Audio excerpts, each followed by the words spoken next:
Young leaves shine in the quickening sunlight. Dance the song of the New Year's birth. The dance goes on and is never ending. The circle turns and the singer sings. The year turns round like the wood in springtime. Does not care what the winter brings. The dance goes on and is never ending. The circle turns and the singer sings. The year turns round like the wood in springtime. Does not care what the winter brings.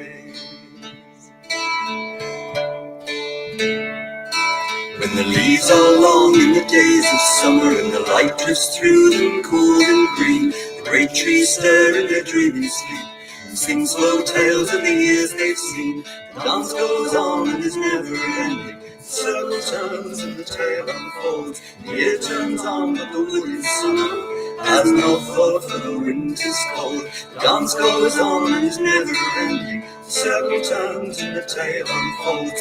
The year turns on but the wood in summer has no thought for the winter's cold.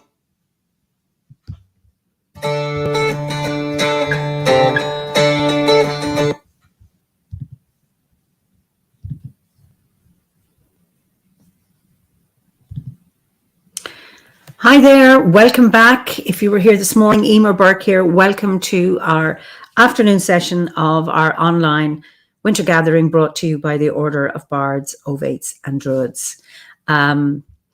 So good afternoon here in Ireland, and good morning, good evening, wherever you are, or if you're watching a recording of this. So hi, Robbie, from a still snowy Bromley in Kent, and Sherry from New York. Lovely to see you all. So, and I'm impressed with those on the other side of the Atlantic getting up so early for this gathering. So just lovely to see you. And hi from Sintra in Portugal, California, St. Lucia. Happy one day earlier. That's wonderful to see you all. So we today, or this afternoon, we are going to southwestern Ohio. And let me introduce my guests today. We have Loam, Ananda, and Srini. Anand, and I'm just, so you're both very, very, very welcome. And before I get you to talk, because the title of the talk, and this is really, really interesting, it's Hindruidry, a marriage of Awen and Om. So just to introduce Loam, Loam Ananda is an Ovate and a member of the Order of Bards, Ovates and Druids since 2016. And she has a background in reclaiming witchcraft and deeply influenced by the alchemical fire circle community, as well as a personal kirtan chant practice. Her favorite form of magic is comprised of voice, music, movement, and service. She's a published author and poet, and she weaves her spirituality into her poetry and fiction, and into nonfiction. She's currently finishing a work on a book about her kirtan chanting practice. And her work in OBOD has given her purpose, or has given purpose to her previously scattered and random songwriting tendencies. She claims to use her bardic gifts and experience, not just for entertainment, but to commemorate and transmit knowledge and experiences of our community through poetry and song. And you can find her on Facebook or Instagram at Loamology. That's Loamology. And then I'd like to introduce Srini Anand. He's a recent member of the order and is working his way through the bardic grade. Born in India, he was raised in a Hindu family and continues his practice in this faith. And in his youth, his family impressed upon him the virtues of different spiritual paths. And after attending Druid gatherings in the US and participating in rituals over the years with Loam, Srini felt the call to join OBOD. And he divides his time between exploring the synergies between Hinduism and Druidry and tending to their garden, their chickens, and their bees. And he can be contacted via Instagram at Hindruid. So it's over to you both. Thank you. We had talking about a little bit of our past, but we forgot that we'd such extensive bios. So I think you get the sense of how we arrived where we are. Do you want to present the screen, please?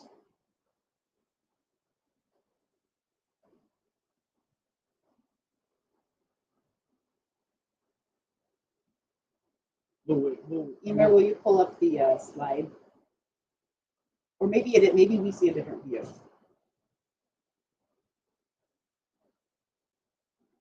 We'll continue. Okay. And There we go.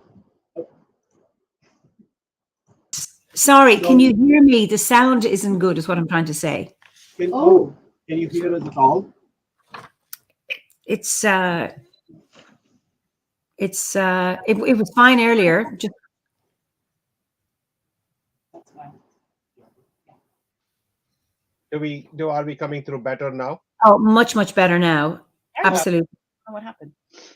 Okay, so let me know, because Yeah, if you want when to you put the slides now. okay.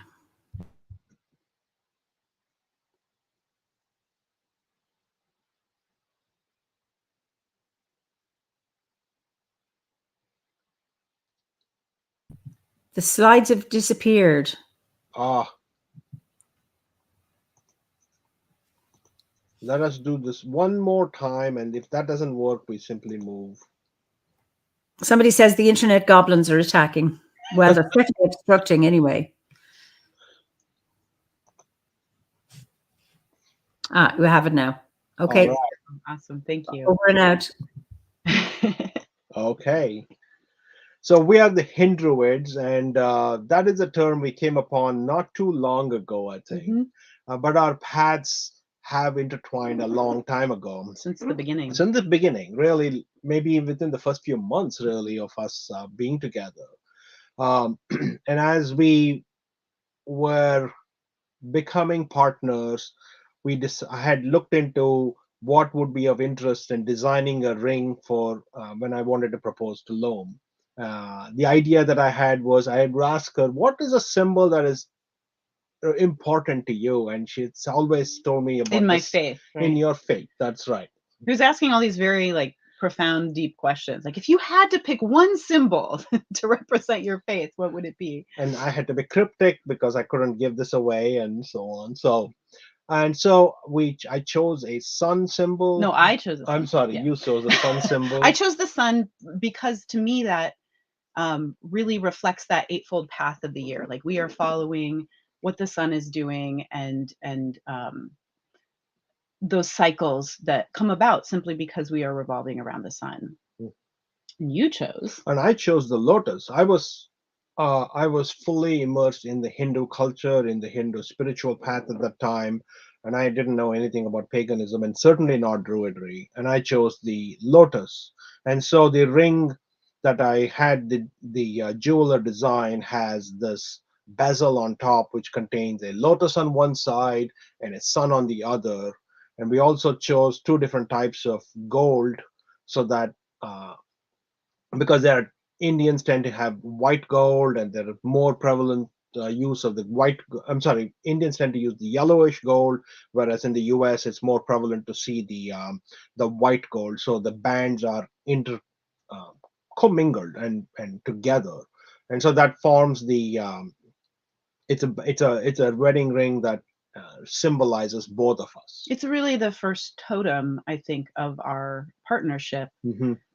And while you were certainly super intentional in asking those questions, I don't think we realized the extent. I mean, this is the magic, right? You do sympathetic magic with intention, but you don't realize what's all packed in there. And so the ripple effect of this choice, and like how we have chosen to interweave and commingle our paths to create like a synthesis of those to something new, really began with those early symbolic decisions and intentions. Once we were engaged, we started to talk about getting married, and we came up with the idea that given that we live on two different continents that are far apart, family and different families, continents, we wanted people to be able to attend at the very least one wedding, and so we said we should have a legal wedding, which is where we are in our Western gear, in our Western garb, and then we decided we would have a pagan wedding in the U.S. and a Hindu wedding in India, and and so we decided to do the 3-wedding tour, which spanned quite a year. I proposed to her in late June, and by the time we had gotten through the year for the following year, we had the India wedding. So it was a year of celebration that we had. Um, part of our wedding invitation included a seed packet that contained Wildflower seeds. wildflower seeds. And I think you designed this logo. No. I had a friend of mine to design the logo. Yeah. Okay. So we had a whole wedding tour, and we were very intentional about the different pieces and what they represented, and how those. We would have been happy to just have like a private ceremony, but we knew our families wanted more, and so then it became a question of like, how do we make that not just about our families and our friends, but about what's meaningful to us? And so those 2 other ceremonies, the Hindu ceremony and the Druid ceremony, really became our public declaration of our paths and the fact that we were going to honor both of those paths in our partnership.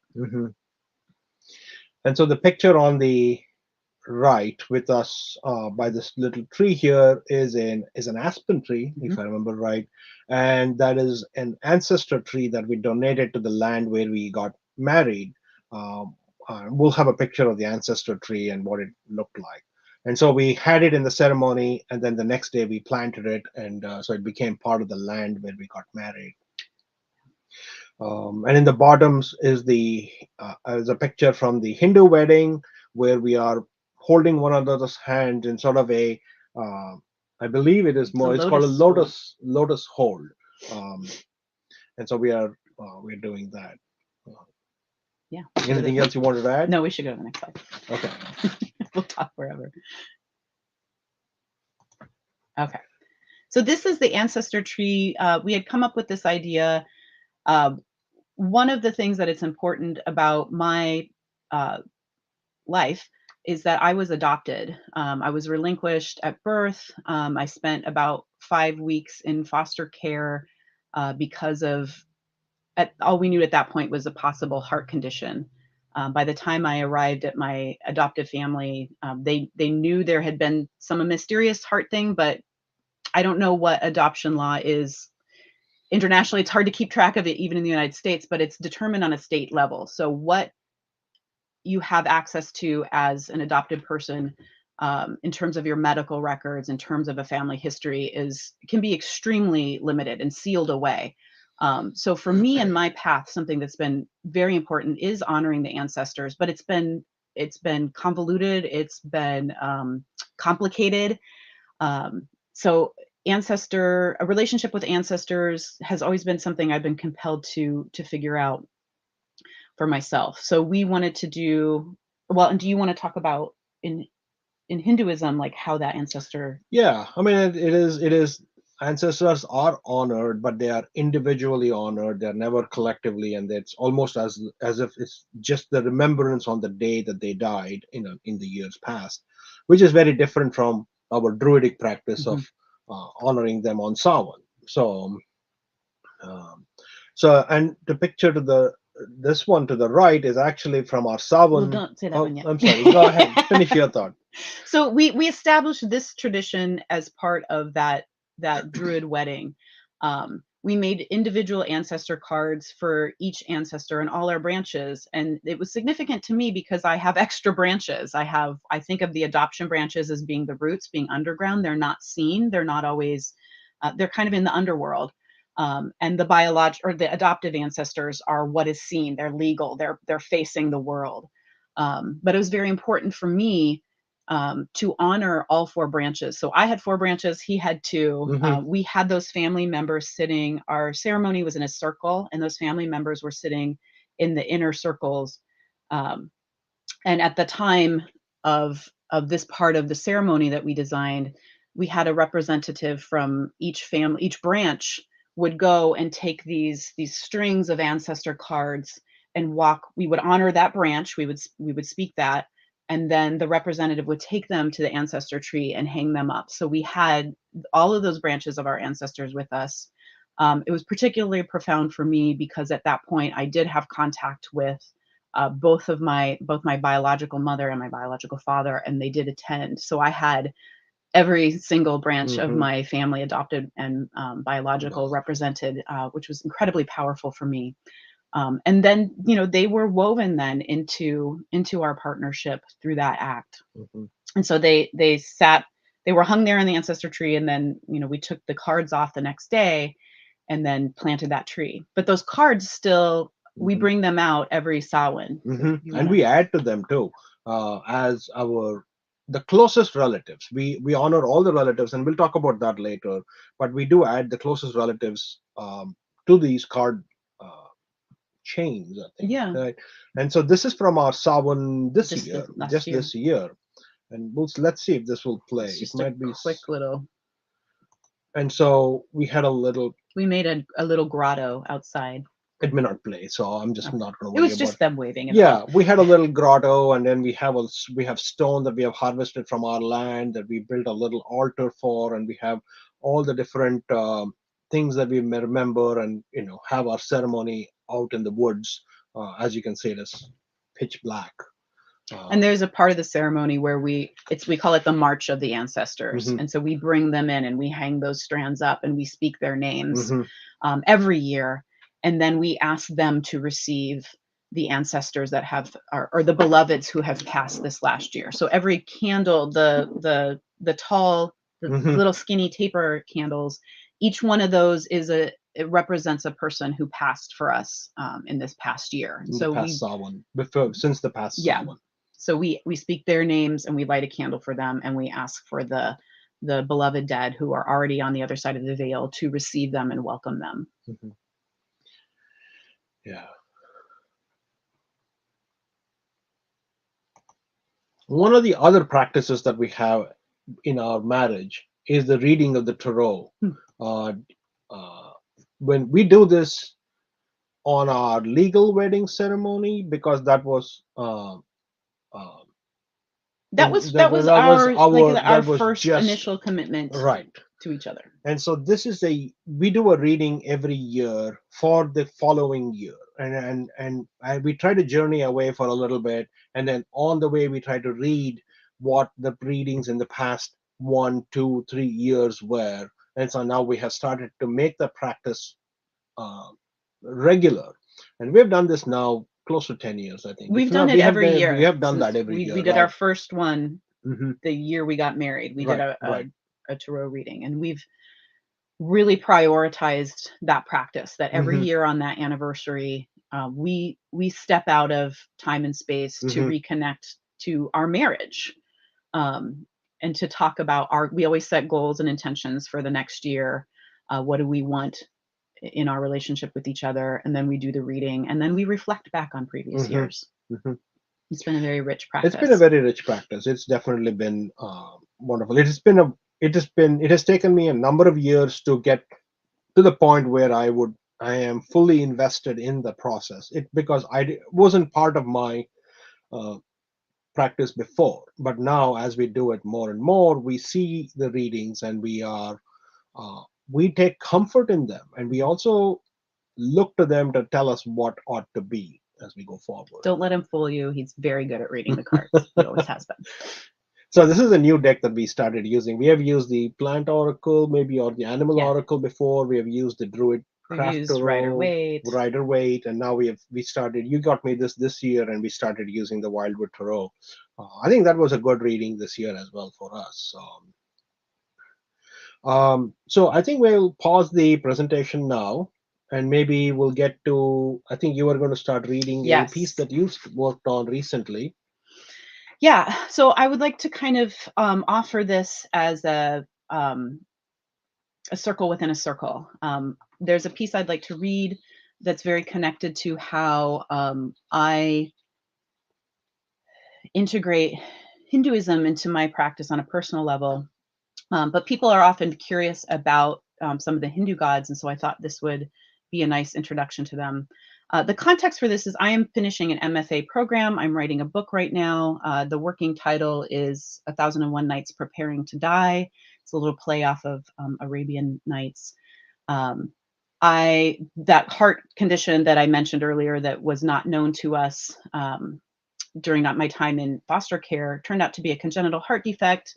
I had a small stroke in 2012 because of this, and have since a lot of cardiac issues that are disruptive. So while I'm in no imminent, the imminent demise of me does not seem to be real, I still walk very closely with death. Like when your heart stops working correctly, like you're just aware of your mortality.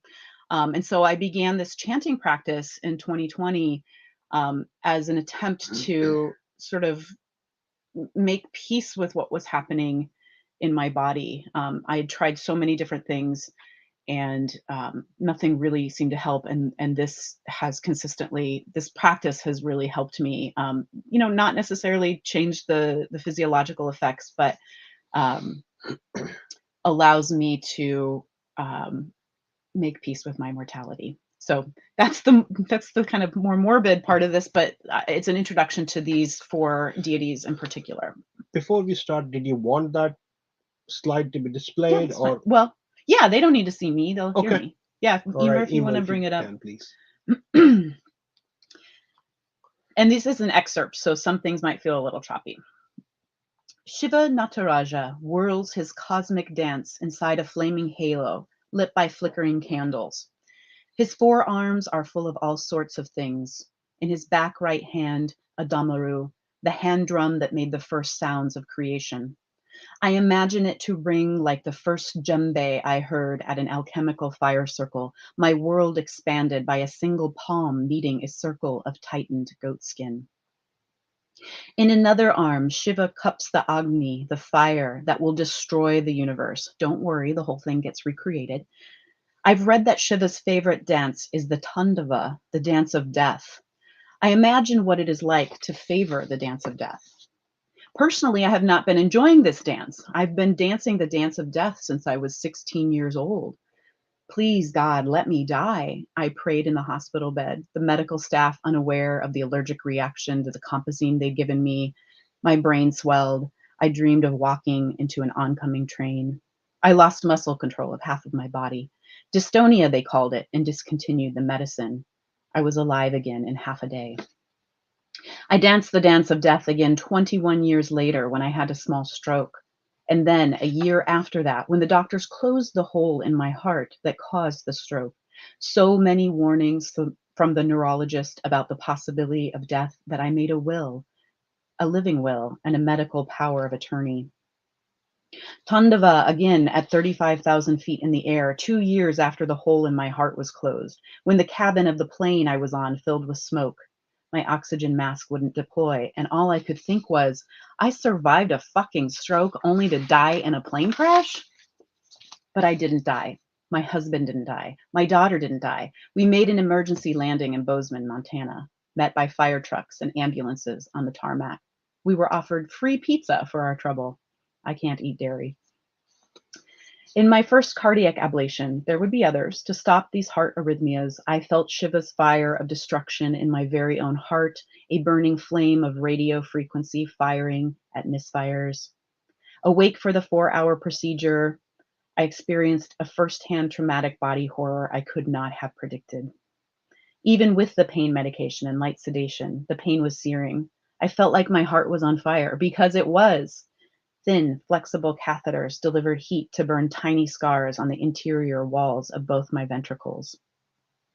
I drew upon every mindfulness technique I knew to try to manage the pain. I followed my breaths, slowed and deepened them, counting slowly to 4 for each inhale, holding, and then counting to 4 again on the exhale. There were no clocks. I need you to stop breathing like that, the doctor said. You're moving the catheter. There's a kind of stillness that is not still. I was not supposed to move, not supposed to even breathe deeply.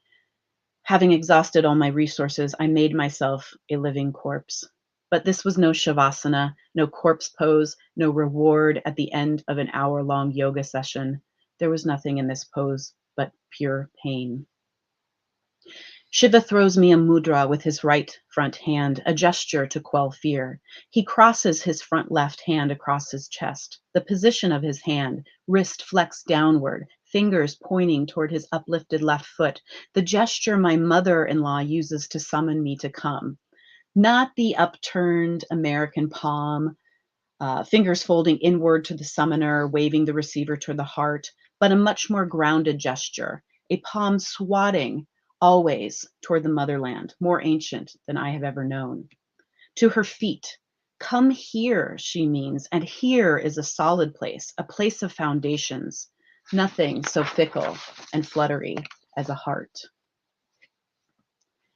In another corner, Krishna plays his flute, one leg in front of the other.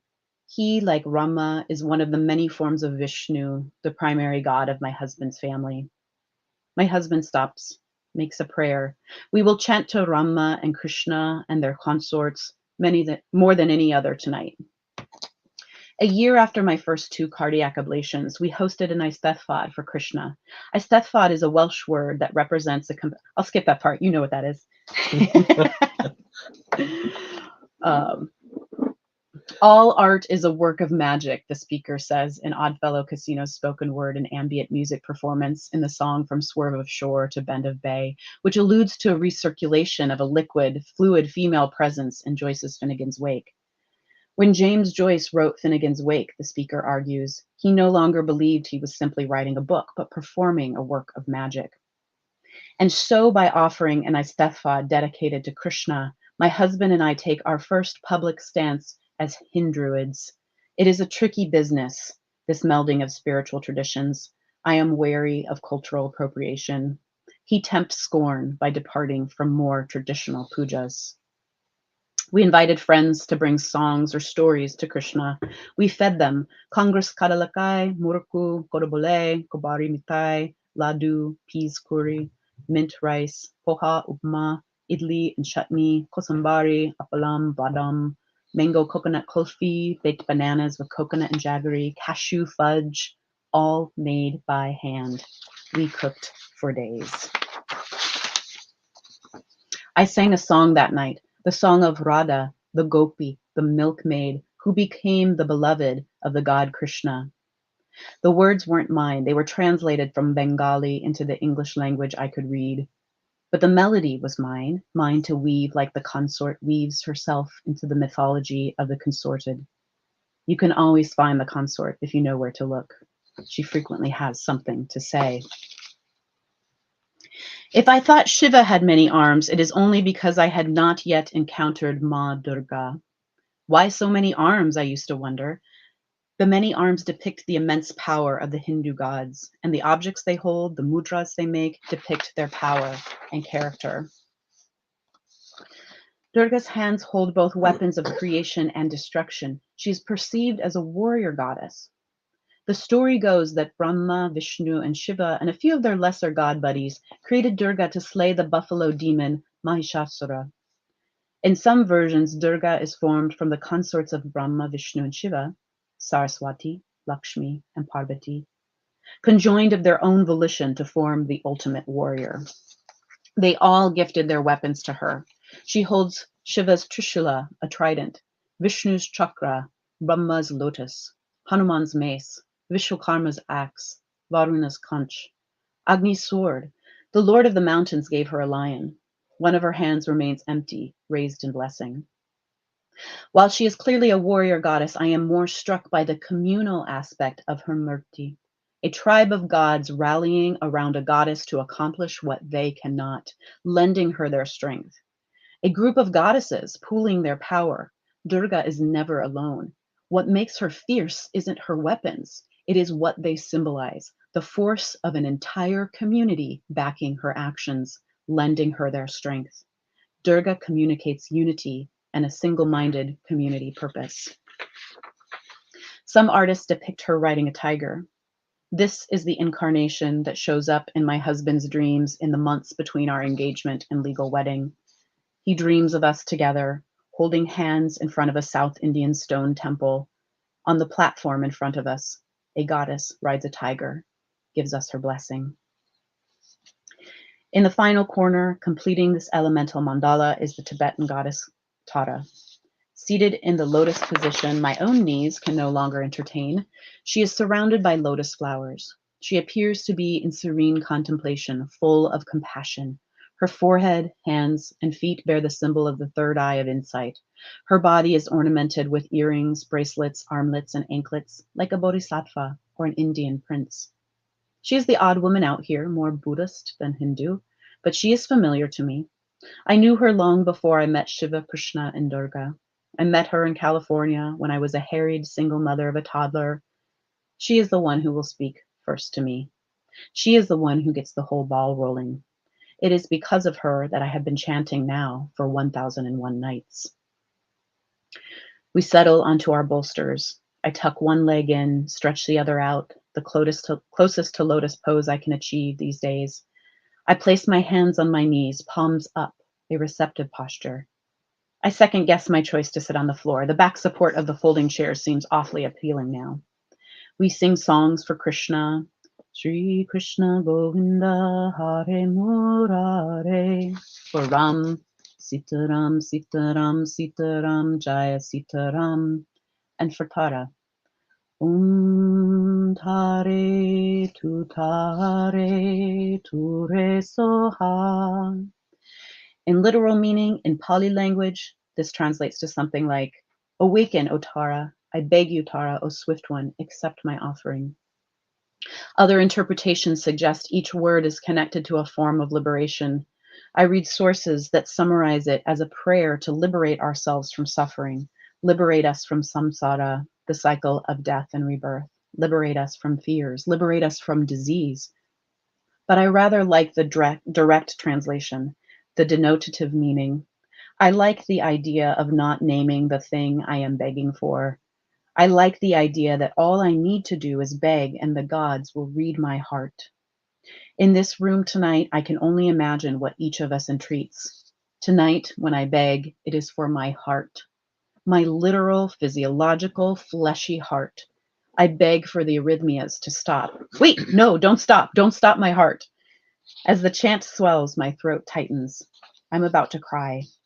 Maybe it is the breathing pattern, the long exhale of the words of the chant followed by a quick in-breath. I try to steady my voice, but I cannot. I sit quietly on my bolster, tears streaming down my face, unable to sing, trying to take slow, deep breaths. I beg for a heart that beats regularly. I beg for oxygen. I beg to sleep through the night. Oh, Tara, please, please, please, please, please let me sleep through the night. I beg for relief. Tara's chant moves through me in spasms, shakes something loose until I can breathe steadily again, sing again. It ends too quickly. I could sing this chant all night. I will cry every time we sing Tara's chant at future kirtan gatherings. When I sing it at home in the years to come, that same feeling will come over me unexpectedly, even when I think it impossible for the chant to move me in this way so consistently. Surely I will bore of it. Surely it will become too familiar. It never does. Soha, or swaha in Sanskrit, I read on the internet later, is meant to symbolize the act of anchoring the root of the path within your own heart. And though this is not the transliterated form of the word, this is exactly the magic that transpires. Beautiful. Thank you. You spoke of the Ancestor. Yes, I did. I did indeed. You did. So that was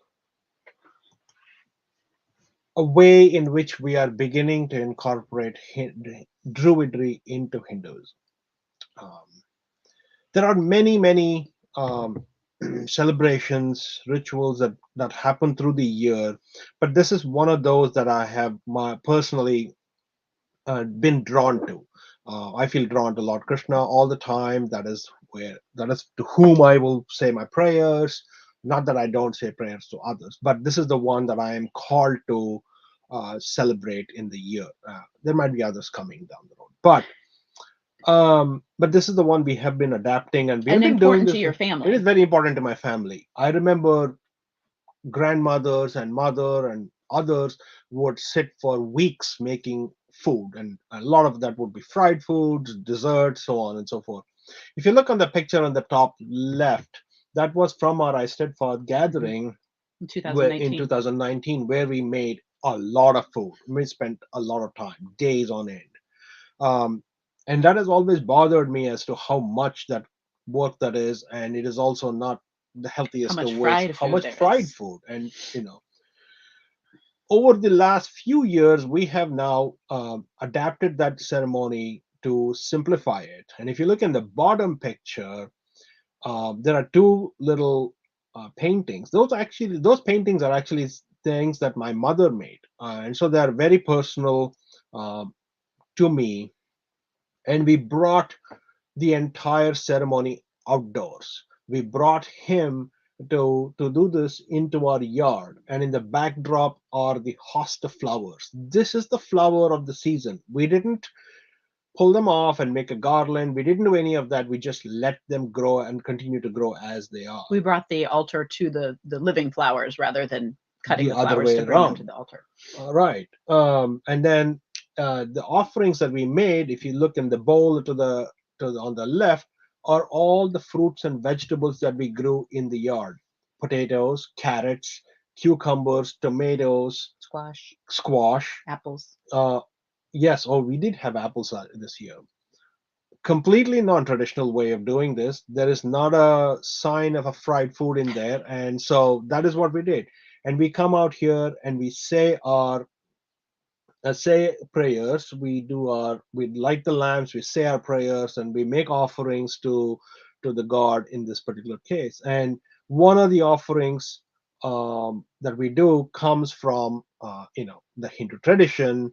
And let me say a few lines in that from that one. It's a longer prayer than one. So uh, Yadava Neba, Yadava Neba. So I'm invoking Yadava, God, Krishna's another name of Krishna. I am asking him to come join us in this ceremony. It's almost as though I am calling him, like we would cast a circle and ask them to come. Yadukula Nandana Madhava Madhusudhana Baro. Other names for Krishna. I am still asking him to come join us in the You're ceremony. making sure you're getting all the names. So all the names, hear there you. is no mistaking who I'm calling, and I'm invoking him. I'm asking him to come join us in this prayer. There are other prayers, but I thought this would be a good one that I use occasionally, and this would be a good one for us to share today. But then we transition to your song. Yeah, so this has become a tradition, but it started from the Krishna Aisthathvad, where I was trying to decide what I would offer in that space to Krishna, and I was having a difficult time connecting to him as a deity. Like I couldn't get there. Srini brought to the marriage this book. We've got a picture of it on the slide, In Praise of Krishna, songs from the Bengali. And so I was reading the book and trying to find a way in. And my way into the celebration was through his consort Radha, and this whole book chronicles the awakening love between the two of them. And interestingly, like the like sort of some cultural conditions, right? Radha like almost resents like how drawn she is to him because it's not culturally appropriate to have this lust. That there's a lot of lust in this book. And so she speaks at this portion of this book these words, which I've slightly adapted into song. And so now this has become, I sang that for the first time at that Aisthathvad, and now this becomes part of my offering when we do our Gokulashtami celebration every year.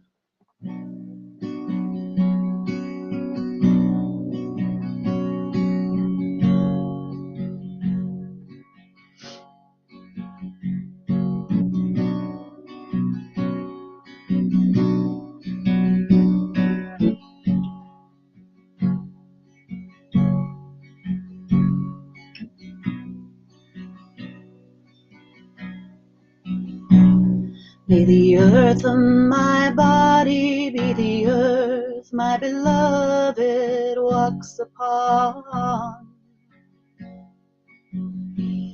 May the fire of my spirit be the mirror that illuminates his face.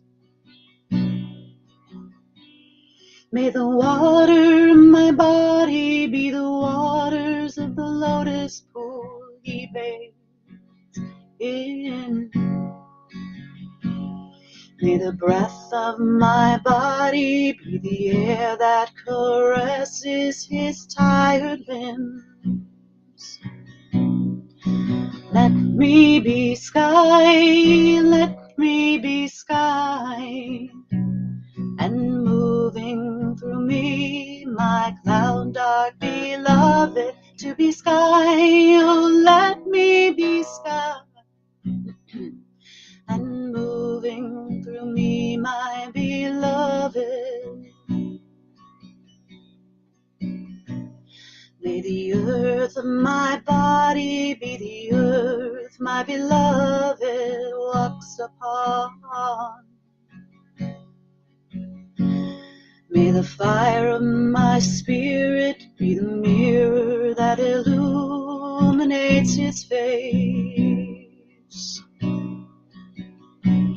May the waters in my body be the waters of the lotus pool he bathes in. May the breath of my body be the air that caresses his tired limbs. Let me be sky, let me be sky, and moving through me, my cloud dark beloved, to be sky, oh let me be sky, and moving through me, my beloved.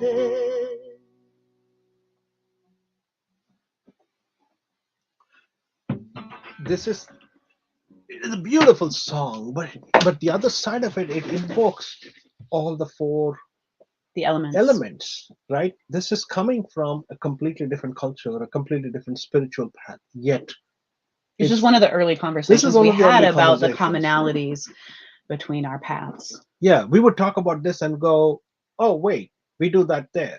Oh wait, this is the same as this. It's not exactly the same, but it is similar.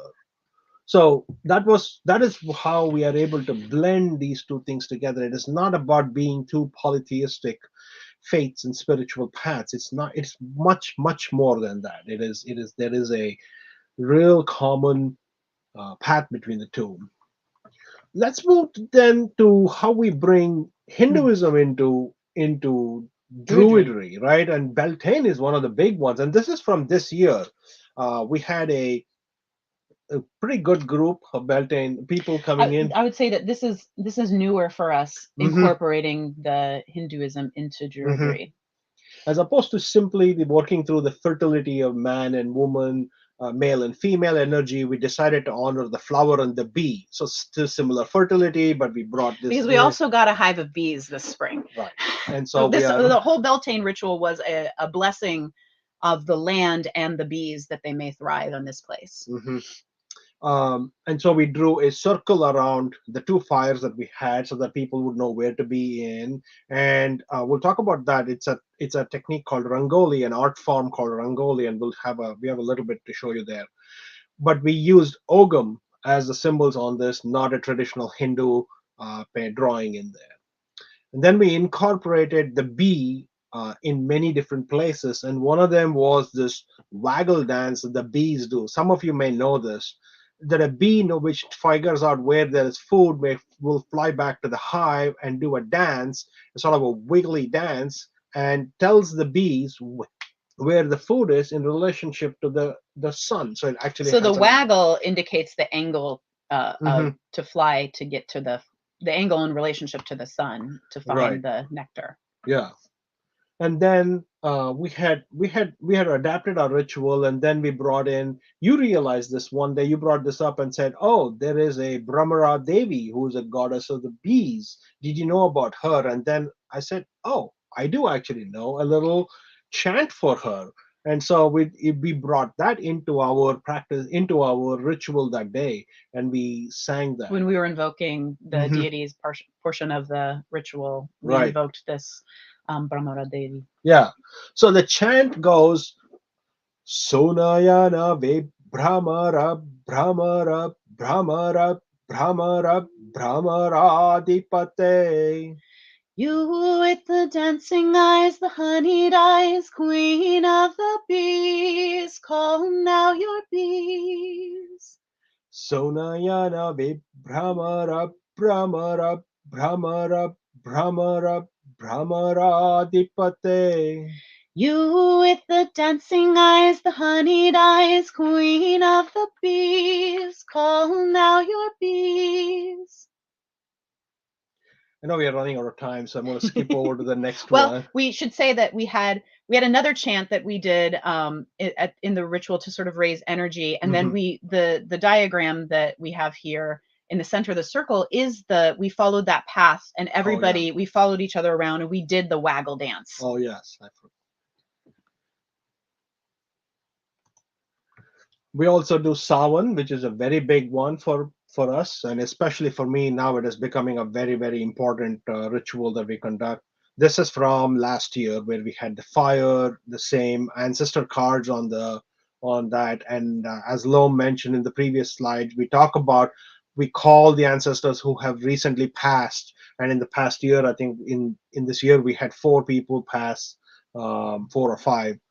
But we also got ourselves chickens and bees, so we call, we say the names, if that's possible, for those who were born. This is actually something that's done in the spiral dance. This comes from my reclaiming background, to invoke the names of the beloved dead, and then to speak the names of those born. So we're honoring that sense of rebirth, which is very much a Hindu Very concept. absolutely. And then we have a meditation, and we meditate with the Kaliak and invoke her and try to connect with her and the ancestors as we do that.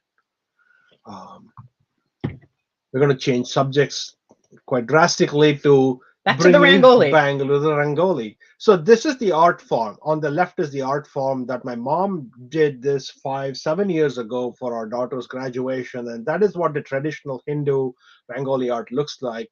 And it uses colored stone, colored other kinds of coloring material, and also uses traditionally a rice flour.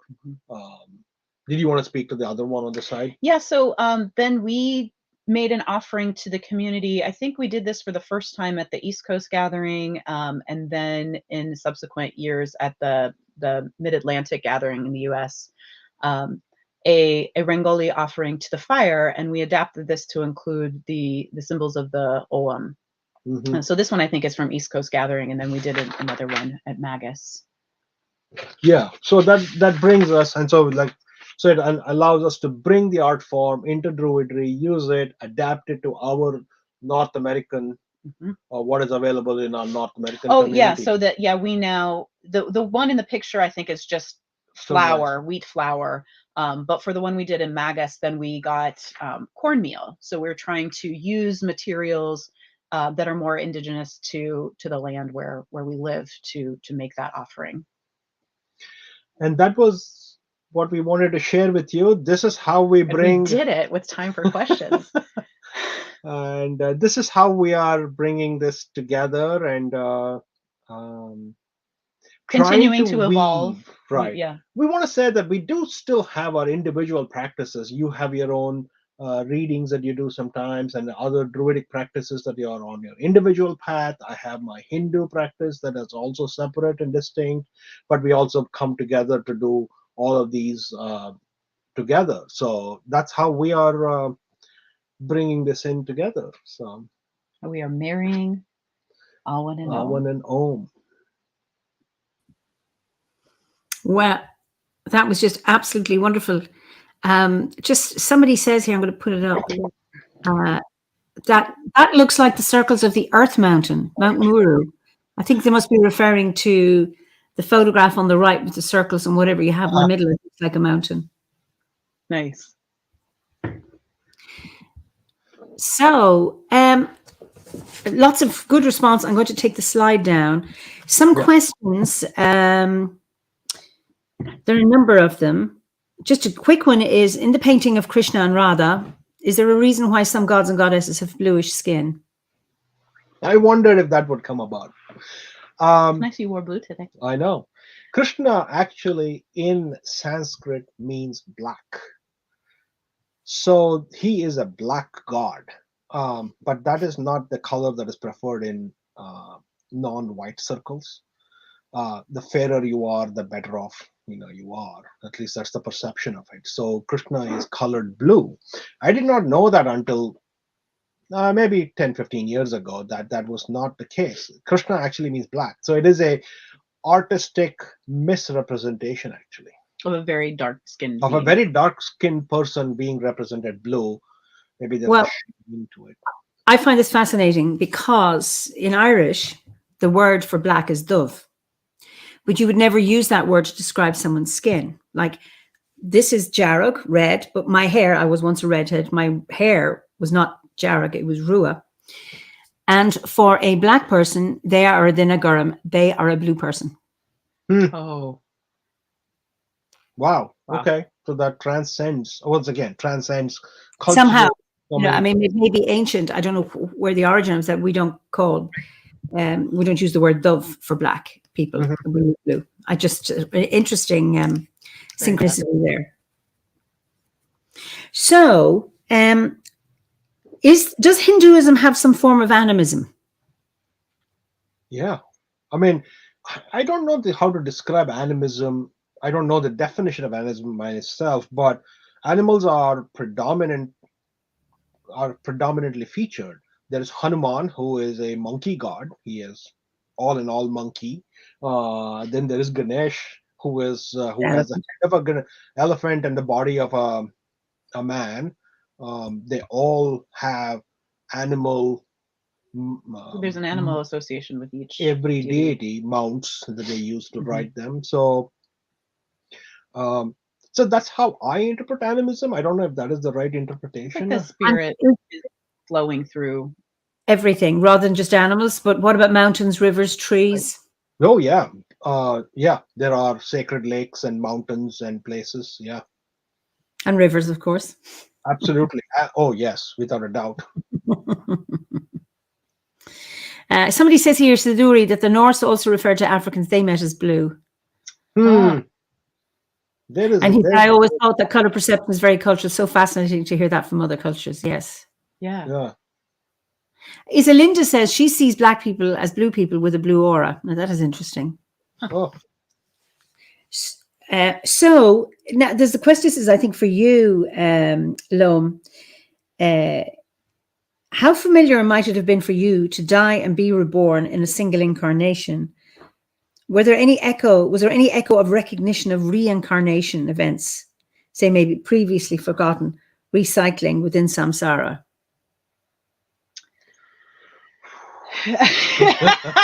Yes, I will say broadly. Oh, I'm sorry. It's snowing here now. I just noticed. Yeah, I can't say that I have specific memories. More of just a sense of a choice to return to assist in. I do feel like that is part of adoption, that is part of the there's some agreement, some contract that I made with my adoptive family, which is hard. That I think that's probably one of the hardest aspects of my life that I've worked through, or always trying to work through. But I do have a spiritual sense that comes with that of making an agreement in the other world with that adoptive family. But I don't have any specifics. I'm not given the specifics. No, and I think for many of us, having a sense, and that sense can often be enough.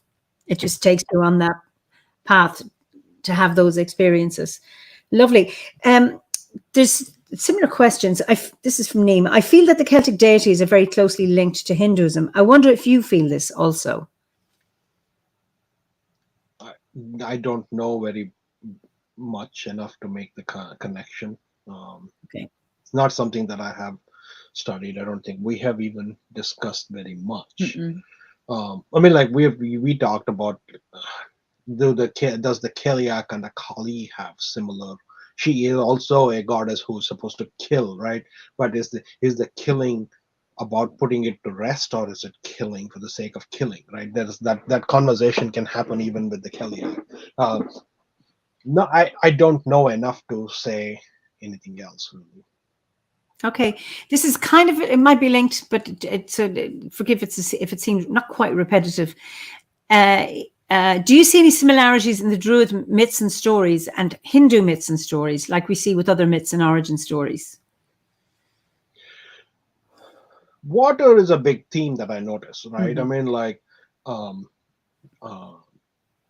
Ceridwen puts, Taliesin in that little The skin bag. And floats him down the river. Well, when Krishna is born, he's not cast away that way, but his father takes him from one place to another for safekeeping, and it is just pouring rain, and there's a lot of rain, there's a lot of water, there's a lot of, not exactly the same thing as a river, but those things exist. There is a flood, and the flood is brought about by the gods, and then there is a churning of the ocean. Again, everything, there is so much water-based relationships that I see in a lot of different places, not just within the Druidic